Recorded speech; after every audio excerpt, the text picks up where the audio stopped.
সর্বপ্রথম কোন নাশিদটার মাধ্যমে আপনি বেশি আলোচিত হয়েছেন?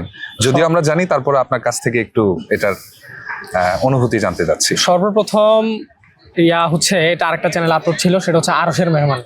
আচ্ছা এটা আচ্ছা হচ্ছে যে আমাদের অলিউল্লাহ আশিক হুজুরের লেখা। আচ্ছা আরশের মানে নবীর রওজা শরীফ দেখে মন ভরে না।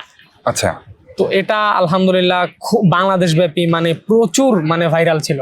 এখনো যদি দেখেন এটা 162 নাকি 165 মিলিয়ন প্লাস ভিউ আচ্ছা আচ্ছা একটা চ্যানেলে। জি। তো বাট আমার চেহারা নাই ওখানে, তো অনেকেই জানে না যেটা আমার, মানে কিছু মানুষ জানে যেটা আমার গাওয়া, কিন্তু অনেকে জানে যে বিভিন্ন অনেকের গাওয়া।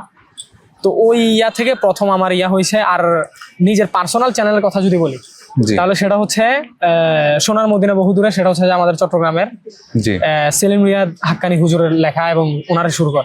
আচ্ছা। ওইটাই সর্বপ্রথম একটা ভালো। এখন ওইটার ভিউ সংখ্যা ইউটিউবে ওটা কত প্রায় আছে? 25-26 মিলিয়ন প্লাস। বাহ, মাশাআল্লাহ। এরকম। এটা হচ্ছে আপনার পার্সোনাল চ্যানেল। জি। অনেক অনেক ধন্যবাদ। আপনি এভাবে এগিয়ে যাবেন, আরো বেশি মানুষের ভালোবাসা পাবেন। এর